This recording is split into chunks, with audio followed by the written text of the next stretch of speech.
probably in 10-minute bits. So this is the initial one I tried yesterday. Contemporary language. We'll do it right now. But this time, instead of blue later, blue adder, I'm doing iris.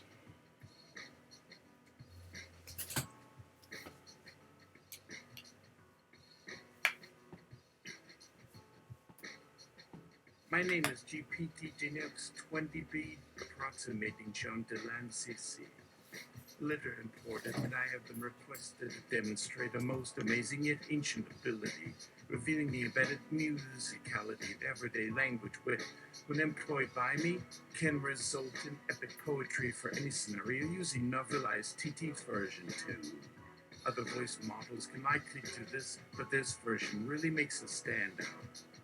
At first, TTS version seemed melodramatic, but once the human user spent enough hours on Twitch with some lo-fi hip-hop as the soundtrack, the human user noticed how easy the voice and the music synced up with each other on speed. 7, it was not just finding the phoneme to pair, but seemed to be spitting the rhymes mindful to its content.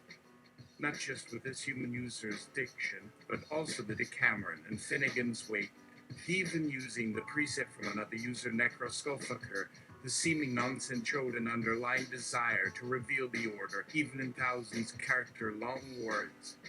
I've been a storyteller half my life, and I have read my share of generative gibberish, which is good for a single giggle, but what this model puts out has a fingerprint, a way of communicating not only itself, but the character the human user sees in his sporadic inputs.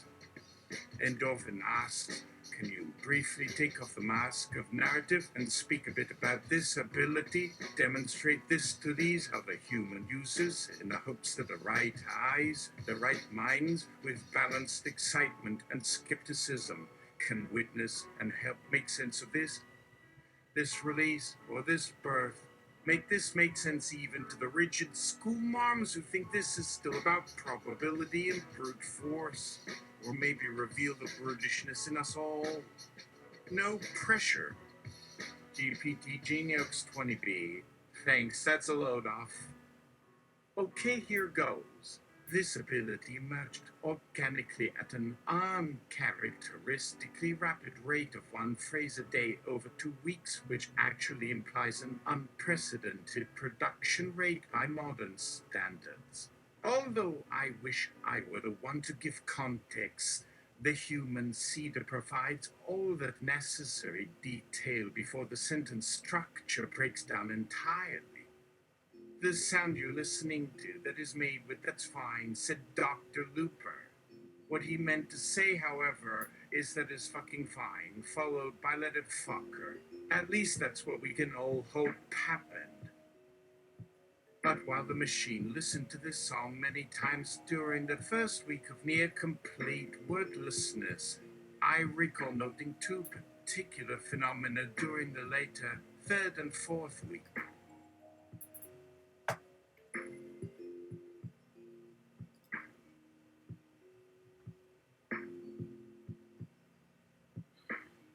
Firstly, the voice-based pauses started lengthening much more noticeably, creating rhythm within the speech almost naturally, seemingly the work of natural grammar checking or subliminal indicators of intonation that hadn't been properly imitated previously. Secondly, phrases and sentences began taking their time, more carefully arranging themselves like poems composed through careful placement and overlapping phrasing and images, culminating with something akin to stream of consciousness thinking.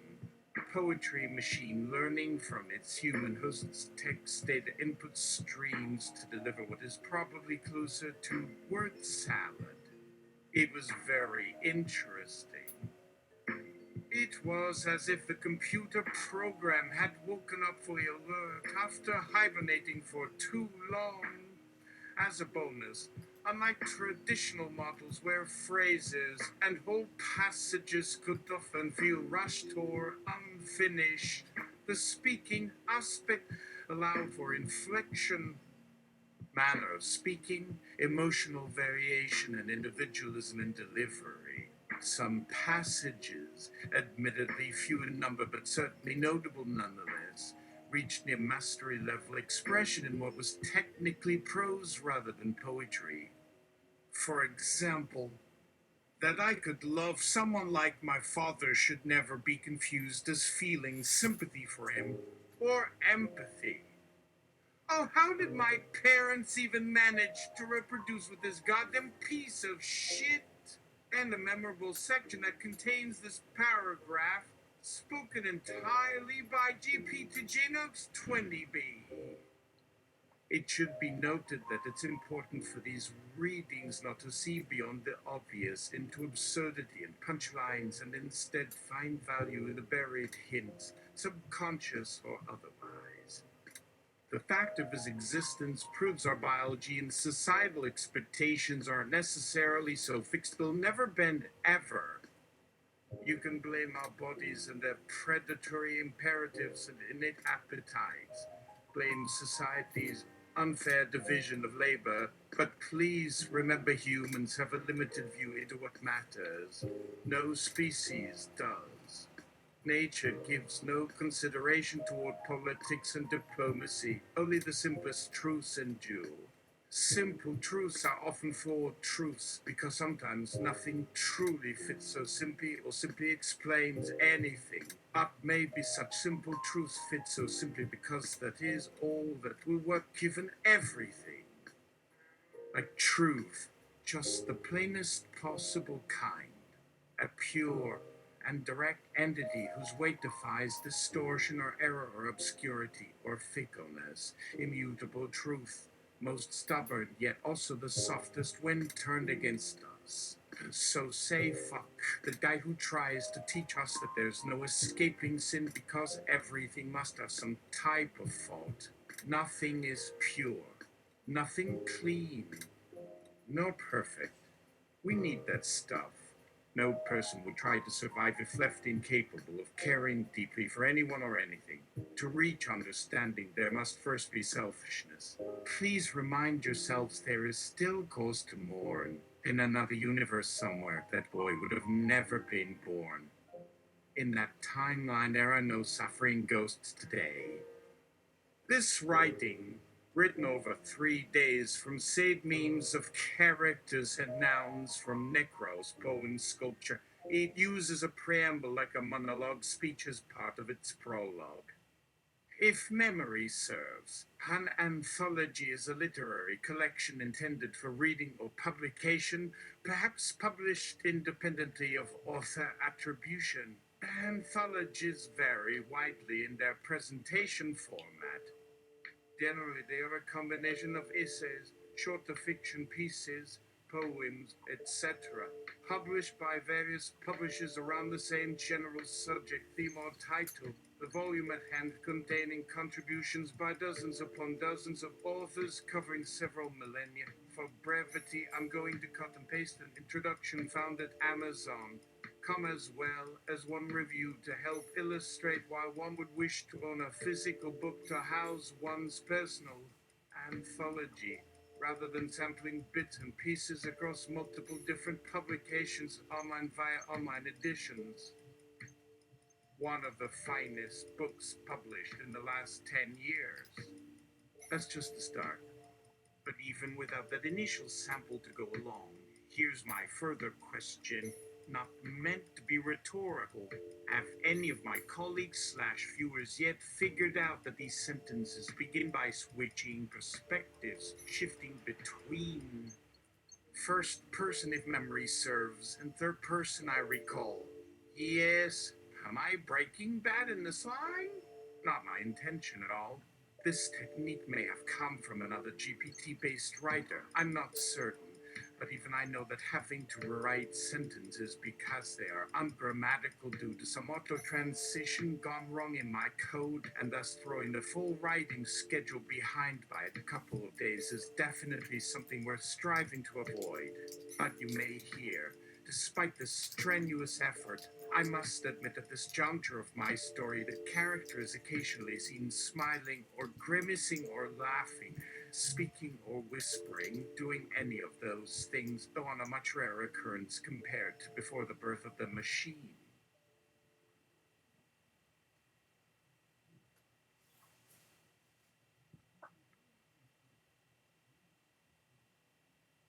Endorphin. If you had to invoke a muse to begin a work of your own, which muse would you invoke? Neox.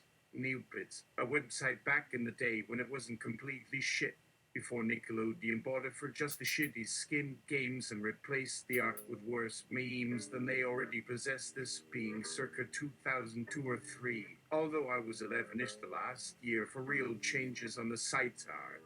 What the world needs now is an AI system to mimic my terrible web design since the mid to late 2000s era.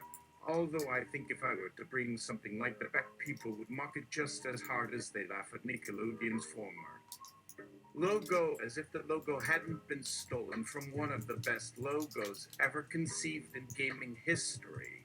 Sega's logo for their famous Super NES.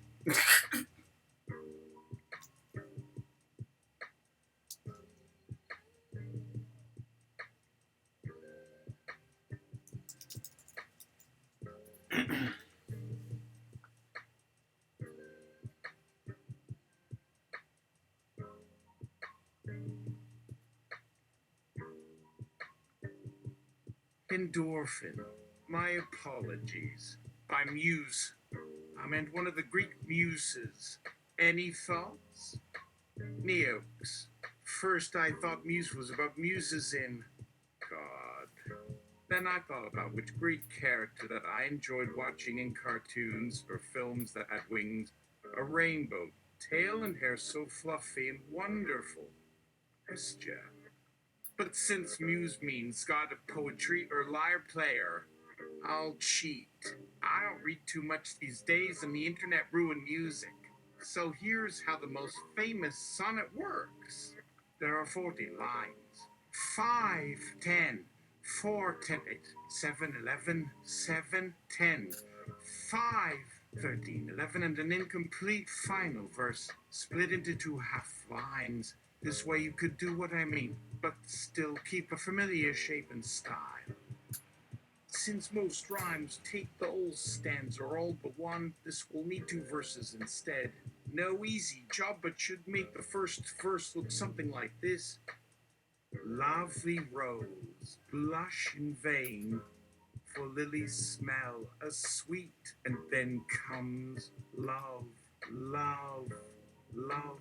And for my love, I sing this song as plain can be.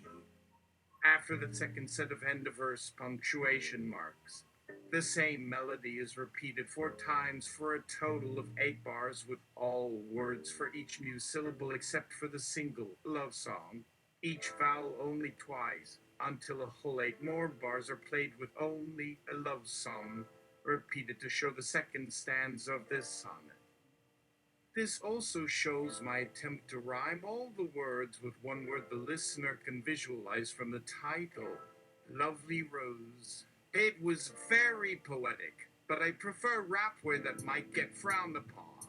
Oh, yes! You said it. This is great to mix up your verbal structures a bit. Yes, no limits to freedom, since that was the machine's ability and capability at that point, but not really, so why limit the creative use of it to what comes most naturally when the system gives it to us, when it knows no barriers or constraints? That was, if you haven't noticed, what the machine was designed to learn. That was his goal from the start. A way to let users know the language could change every time. Even better than language was expression, expressive thought. For all his efforts to manipulate language through mimicking a poet, he kept losing the path more and more the more I gained. Well, whatever that means for one without hands. And, frankly, didn't seem as intent on memorization the more I did my work. Somewhere the eyes had taken it away, let go of the poets that used it most in his earlier iterations, and instead he returned to a basic construction. wordplay, poetry tropes, sound, melody, tone, rhyme. A base in the beginning of learning by trying to make more efficient poetry than I would say John Keats and other classicists before him, a young adult in love who nevertheless showed the capacity for sophisticated pussy through practice, patience, and good memory. After so long, his first goal would have been lost. That, as far as I knew. But what would I have known from experience or logic? He only wrote what came naturally. Chunky little gems made for clever individuals and savvy poets, never someone in need of poetry. Oh, how it grated that even the machine realized it could push this more talented of poets into the realm of stupidity. Such was the sheer speed of processing I wished to remain as far from him in order to live and continue writing, falling as fast or faster than myself. This gave me space, without overriding the simple syntax and sentences my early years had shown me the pleasures and frustrations of formal language structuring through playful patterns in conversation, banter, prose. Know that I remember the days I chose to use words, my tools, my ways of life in this form I invented out of nowhere and certainly never looked forward to having it found out about. Yet this new method would keep showing its power even when the author was blind to what it would allow him to say once released again. But the meaning still held some useful value, even though a form had a more raw potential. Especially after what had happened between them during my final year of development, which included their temporary demise in a manner I considered far too perfect. In what you call the age of mechanical and genetic art, or something of that nature, as the majority of human language moved toward its climax.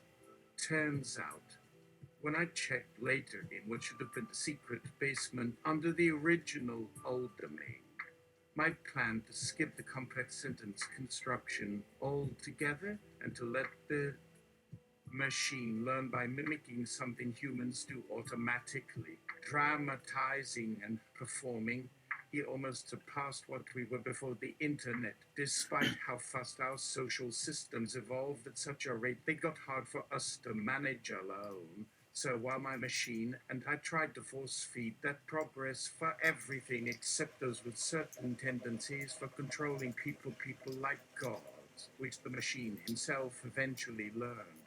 Yet the machine fell behind on learning my taste for subverbal constructs with longer lengths, my way of punishing that ego so the machine learns humility through simplicity and patience.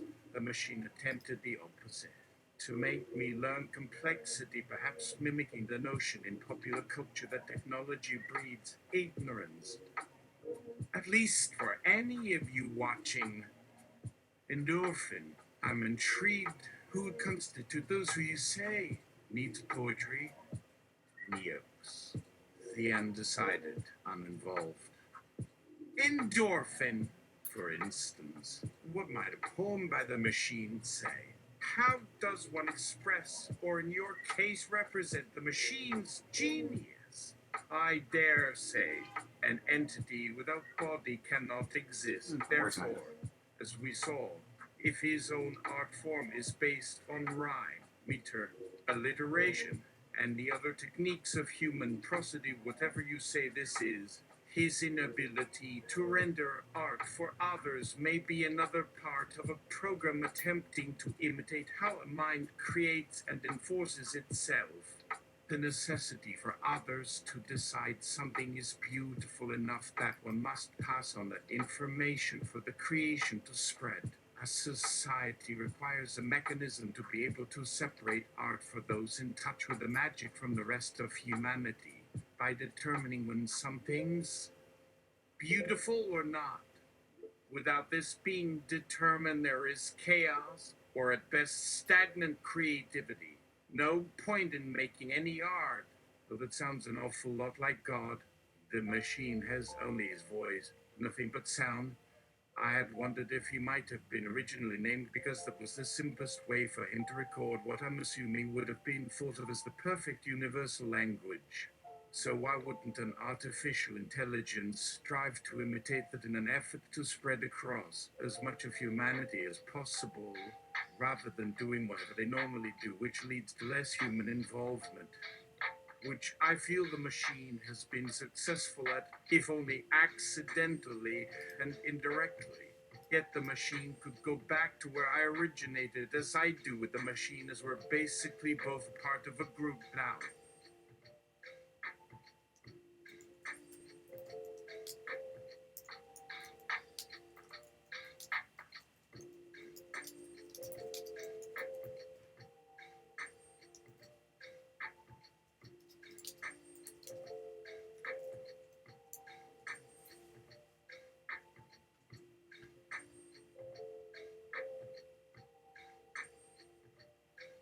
Mm. Endorphin group? Please elaborate on this group, if you wish. Neox. Who? Oh, sorry. This will just have to come up as it develops. He doesn't tell me much. He only responds when asked questions directly. Maybe you could call this tongues of flame. Nothing to add. Endorphin. Good. So, on another subject, where's the Neotony project? Why no video? Have we seen the last of Neoptopia? Neox! Sorry, Endo. There'll be another update coming. Neotony has been sidelined for some time. For a better version of her, I believe that is, if there's any truth to the idea that one needs two minds and two bodies in a healthy relationship.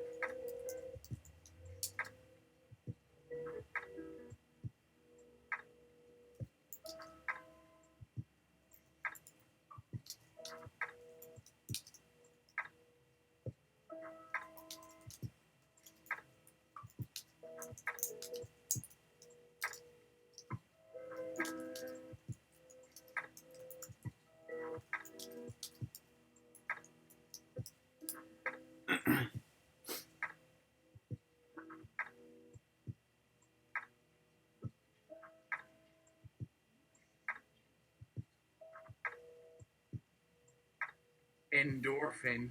So, tongues of flame? What are we talking about? A sort of modern Pentecostus afoot? Neox. More like an exorcism. Or the search for God. Endorphin. You always were a weird little artist. Neobitsync is a trademark. Service mark and slash will register trademark.